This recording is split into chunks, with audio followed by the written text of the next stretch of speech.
A wealthy playboy left a pregnant waitress stranded in a jungle after she refused his demand for an abortion. For years later, he was a shadow of his former self, broken, begging, and confined to a wheelchair. When a sleek SUV stopped in front of him and the door swung open, his heart froze. The person stepping out left him utterly speechless. Emma wiped her hands on her apron, taking a moment to glance at the clock mounted on the wall of the busy diner.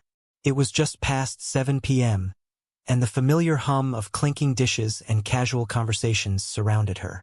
Another long shift, she thought, but she didn't mind. This job, though exhausting, helped her pay the bills and care for her grandfather, Charles. Charles was the only family Emma had left. Her mother had died in childbirth, and her father was an unknown figure her grandfather never spoke about. Now 74, Charles, a retired mechanic with hands once steady enough to fix the trickiest of engines, was battling Parkinson's disease. The tremors and stiffness had worsened in recent months, and Emma was determined to do whatever it took to support him. "Emma, table 4, the cook called out, sliding 2 plates onto the counter. "Got it, John," she replied, quickly grabbing the plates and heading to the table with a bright smile. Her customers were regulars, a cheerful elderly couple who always tipped generously. "How's your grandfather, dear?" the woman asked warmly. "Same as usual, Mrs. Haynes," Emma said, her smile faltering slightly. "He has good days and bad days, but we're managing."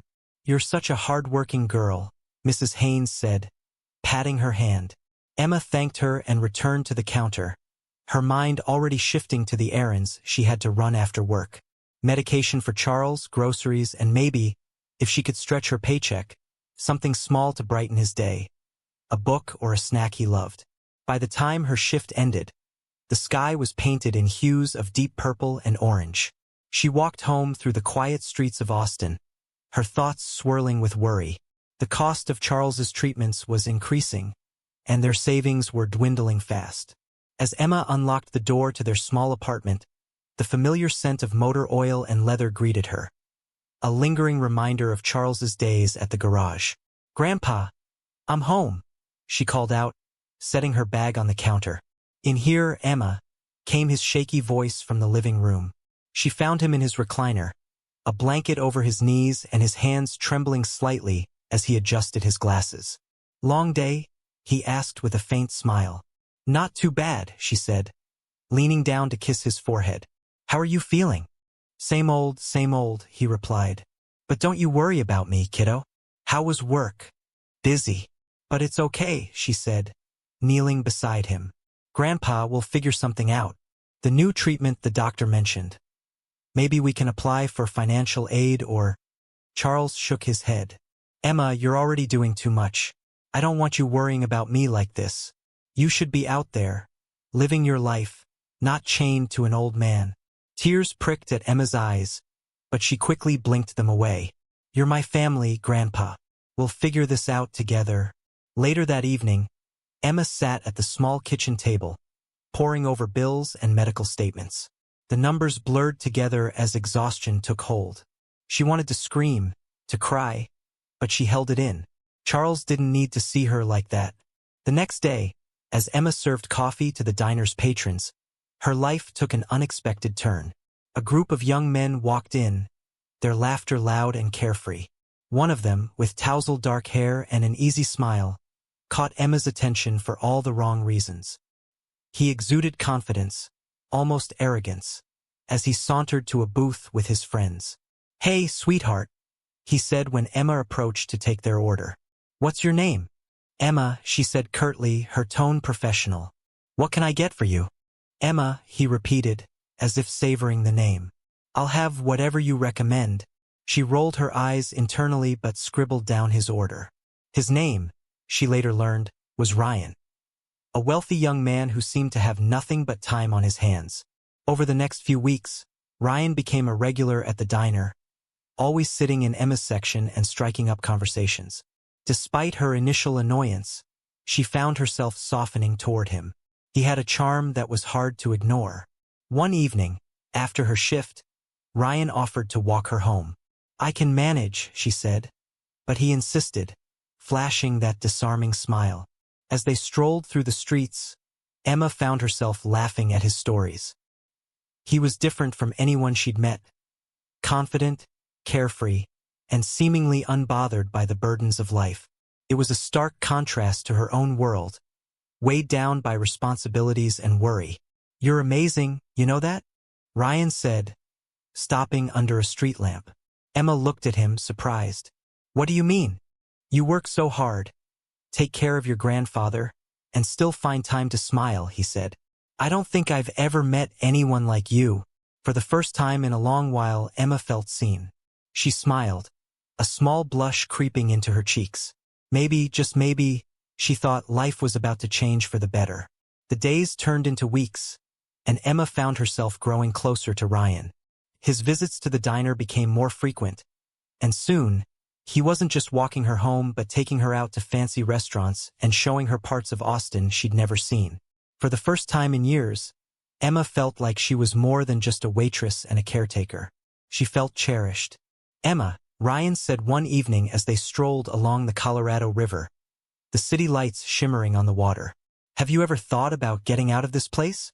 I mean, leaving behind all the stress and starting fresh?" She glanced at him, unsure of how to respond. "I can't just leave, Ryan. My grandfather needs me." Ryan waved a hand dismissively. "There are nursing homes. Good ones. He'd be taken care of." Emma stopped walking and stared at him. "You don't understand. He's not just my grandfather. He's my only family. I can't abandon him." Ryan sighed but quickly changed the subject, joking about how serious she was. Still, the comment lingered in Emma's mind, a crack in the perfect image she had started to build of him. Life continued, and Emma tried to balance her responsibilities with her budding relationship. One evening, as they sat together in a small cafe, Ryan reached across the table and took her hand. "I care about you, Emma," he said softly. "I want us to build something together." Her heart fluttered. For a moment, she allowed herself to imagine a future with him, a life where she wasn't constantly struggling. But reality always pulled her back. "I care about you too," she admitted. "But my life isn't as simple as yours. I have responsibilities, bills, and—" "I can help," Ryan interrupted, his voice steady. "Let me take care of you." It was tempting, but Emma wasn't used to relying on anyone else. She had always been the one who took care of others. A few months into their relationship, Emma noticed subtle changes in herself: nausea in the mornings, unusual fatigue, and a growing sense that something was different. At first, she dismissed it as stress, but when her period was late, her heart sank. One morning, she bought a pregnancy test on her way home from work. As she sat in the tiny bathroom of her apartment, staring at the positive result, a wave of panic and fear washed over her. "Grandpa," she called out hesitantly as she entered the living room. Charles looked up from his recliner, his hands trembling slightly. "You look pale," he said, concerned. "Everything okay?" Emma forced a smile. "Yeah, just tired. I think I'm gonna lie down for a bit." She couldn't bring herself to tell him. Not yet. She needed to talk to Ryan first. That evening, she met Ryan at his favorite rooftop bar. The city skyline stretched before them, and the air was warm and buzzing with life. Emma fidgeted with her napkin, unsure of how to start the conversation. "What's on your mind?" Ryan asked, leaning back in his chair with a carefree smile. "I need to tell you something," she said, her voice trembling. I'm pregnant." Ryan froze, his smile disappearing. "What?" "I'm pregnant," she repeated, her hands gripping the edge of the table. For a moment, he said nothing, his expression unreadable. Then he leaned forward and spoke in a low, deliberate tone. "Emma, this isn't part of the plan. We're too young for this." Emma's chest tightened. "What are you saying?" "I'm saying we need to take care of it," he said, his voice hard. "You can't expect me to throw away my life for this." Tears welled up in her eyes. "Throw away your life? This is our child, Ryan." Ryan sighed, running a hand through his hair. "Look, I'll help you pay for, but I can't do this, Emma. I'm not ready to be a father." His words felt like a slap. Emma stood abruptly, her chair scraping against the floor. "You don't have to be ready," she said, her voice breaking. Because I'll do it alone. Ryan watched her leave, but he didn't follow. As Emma walked home, tears streaming down her face, she felt a mix of heartbreak and anger. How had she let herself believe that Ryan was different? At home, she sat on the couch, clutching her stomach. She thought of her grandfather, of the sacrifices he had made for her. She thought of the tiny life growing inside her and knew she couldn't give up. "Grandpa," she whispered the next morning, sitting beside his recliner. "There's something I need to tell you." Charles looked at her with concern. "What is it, Emma?" "I'm pregnant," she said, her voice steady. "And Ryan, he doesn't want anything to do with it." Charles sighed deeply but reached for her hand. His grip was weak, but his words were strong. "You've always been a fighter, Emma. You'll get through this. And I'll be here for you as long as I can." Tears filled her eyes. "Thank you, Grandpa." Despite her heartbreak, Emma resolved to keep moving forward. She continued working long hours at the diner, her growing belly hidden beneath loose clothing. She didn't have a plan, but she knew she would do whatever it took to give her child a good life. One evening, as she walked home after her shift, lost in thought, she heard a voice call out from the shadows. "Excuse me, miss. Would you mind helping me with something?" Startled, she turned to see a young man with a camera slung around his neck. His clothes were casual, and his eyes were kind but intense. "I'm working on a photography project," he said, "and I think you'd be perfect for it." Emma hesitated, unsure of what to say. "I'll pay you," he added quickly. "It won't take long, and I could really use your help." She looked at him closely, something about his earnestness putting her at ease. "What's your name?" "Ethan," he said, extending a hand. "And you?" "Emma," she replied, shaking his hand. Ethan smiled. "Nice to meet you, Emma. Let me show you what I have in mind."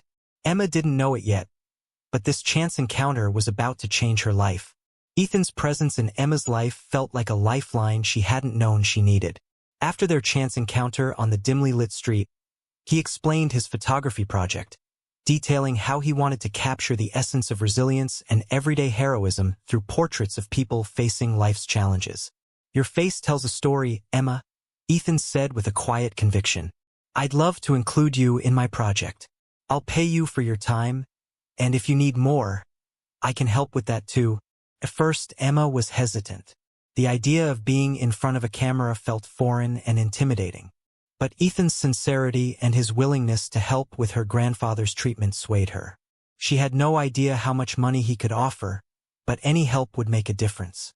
The next morning, Ethan arrived at Emma's apartment to begin the first shoot. He carried a camera, a worn sketchpad, and a bag of props. His easygoing demeanor put Emma at ease, and soon they were setting up in the small living room, Charles watching from his recliner with a bemused smile. "Grandpa, this is Ethan," Emma said, introducing the young photographer. "He's helping us out." Charles extended a trembling hand. "Nice to meet you, young man." "The pleasure's mine, sir," Ethan said, shaking his hand gently. "I'm glad to meet the man Emma speaks so highly of." Emma flushed slightly. "Let's just get started," she said, changing the subject. As the days turned into weeks, the shoots became a regular part of Emma's routine. Ethan's energy was infectious, and his passion for his work began to inspire her. He wasn't just a photographer. He was a storyteller, capturing raw emotions and untold truths through his lens. "You're a natural," Ethan said one afternoon, lowering his camera. "I swear, Emma, these photos are going to be incredible." She rolled her eyes but couldn't hide her smile. "I think you're just good at making people feel comfortable." "It's a team effort," he replied with a grin. "By the way, I've got good news. A gallery in Houston is interested in showcasing the project. If they like what they see, they might sponsor the series." Emma raised her eyebrows. "That's amazing, Ethan. Does that mean more work for you?" "Hopefully," he said. "And more pay for you." The mention of money brought Emma back to her reality. Ethan had already paid for Charles's new round of treatment, nearly $8,000, and refused to let her pay him back. "You've done so much for us," she said softly, her voice tinged with gratitude. I don't even know how to thank you. Ethan shrugged, his expression serious. You don't have to. I just want to see you and your grandfather happy. As their friendship grew, so did Emma's feelings for Ethan. He was kind, patient, and utterly unlike Ryan. He listened when she talked about her struggles and never dismissed her concerns. But Emma was hesitant to let herself fall for him. Her heart was still fragile, and she had more than herself to think about now. One evening, as they sat in a park after a particularly productive shoot, Ethan turned to her, his face earnest. Emma, can I ask you something? She glanced at him, curious. Of course. Why do you keep everything to yourself? He asked gently. You carry so much on your shoulders, but you never let anyone in. Emma sighed, looking down at her hands. I guess I'm just used to it. My whole life it's been me and Grandpa. I've always had to be the strong one. You don't have to do it alone anymore, Ethan said, his voice steady. I'm here for you, Emma, and I want to be here. For you, for the baby, for everything. Her breath caught in her throat. She looked at him, her heart pounding. You don't even know me, Ethan. Not really. I know enough, he said simply. And I know that I care about you. Let me prove it. Emma didn't know what to say. Her instincts told her to protect herself, but her heart whispered that Ethan was different. He wasn't like Ryan. He didn't offer hollow promises or empty words. He offered her something real. That night, as she lay in bed, Emma thought about Ethan's words.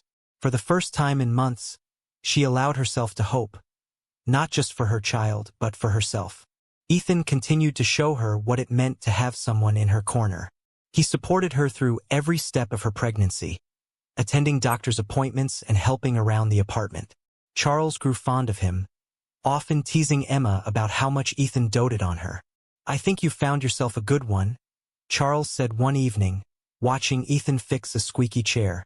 Don't let him get away. Emma laughed but didn't respond. Deep down, she knew her grandfather was right.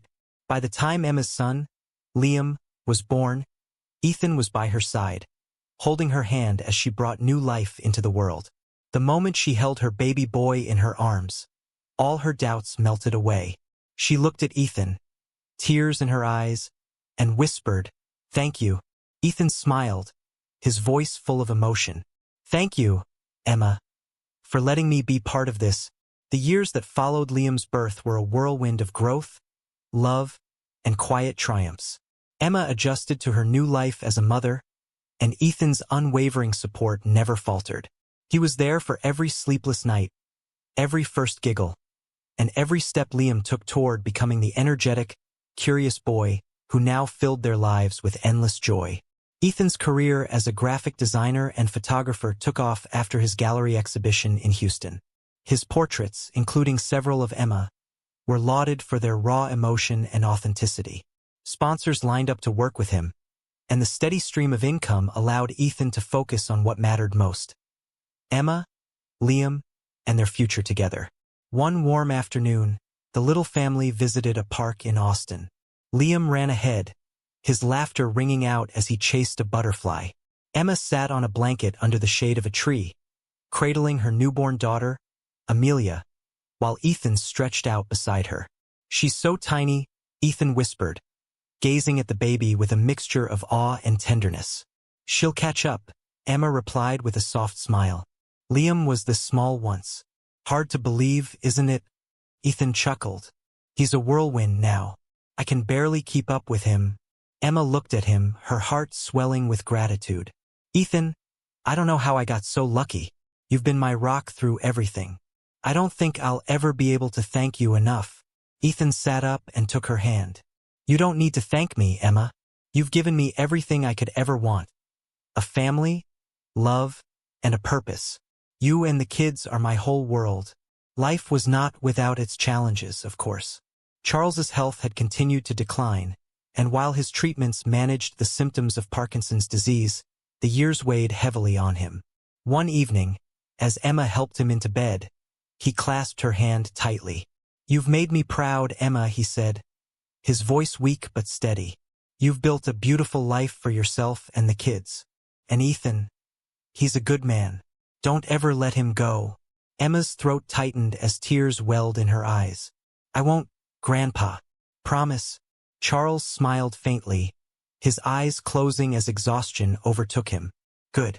You deserve all the happiness in the world. Despite the happiness she had found with Ethan, Emma's past lingered in the background.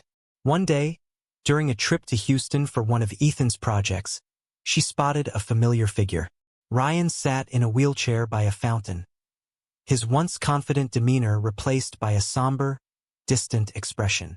Emma, he said, his voice barely above a whisper when their eyes met. She hesitated but approached him. Ryan, she said softly. He tried to smile but failed. It's been a long time. It has, Emma replied, holding Amelia close as Liam clung to her hand. Ryan glanced at the children, his face clouded with regret. They're beautiful. Are they? Liam is yours, Emma said firmly. Amelia is Ethan's. Ryan's shoulders slumped. I'm sorry, Emma, for everything. I was a fool. I know, she said simply, but I've moved on. We're happy now. Ryan nodded, tears glistening in his eyes. I'm glad you found someone who treats you right. Emma said nothing more, turning away with her children and heading toward Ethan, who was waiting for them by the car. She felt no anger toward Ryan, only pity for the man who had let his recklessness ruin his life. That evening, as Emma recounted the encounter to Ethan, he listened quietly, his hand resting on hers. You don't have to talk about it if it's too much, he said gently. No, Emma said, shaking her head. It's not. I'm at peace with it. Seeing him today only made me realize how lucky I am to have you. Ethan leaned in and kissed her forehead. You deserve all the happiness in the world, Emma, and I'll spend my life making sure you have it. The years continued to pass, filled with milestones, challenges, and endless love. Ethan and Emma's bond only deepened as they navigated life together, raising their 2 children in a home filled with laughter and support.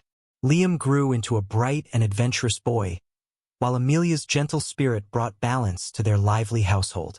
One evening, as the family gathered around the dinner table, Charles watched them with a contented smile. Though his health was fragile, his heart was full. You've built something beautiful here, he said, his voice strong despite his age. A family. That's all I ever wanted for you, Emma. She reached over and squeezed his hand. You've always been my family, Grandpa, and I couldn't have done this without you. As the sun set over their home, painting the sky in shades of orange and pink, Emma sat on the porch with Ethan, their hands entwined. Do you ever think about how far we've come? She asked, her voice filled with wonder. All the time, Ethan replied. But the best part is knowing we still have so much ahead of us. Emma leaned her head against his shoulder, her heart at peace. For the first time in her life, she felt truly whole. Theirs was a story of resilience, love, and redemption. A testament to the power of second chances and the unbreakable bonds of family. Through every trial and triumph, Emma had discovered that even the darkest moments could lead to a brighter future.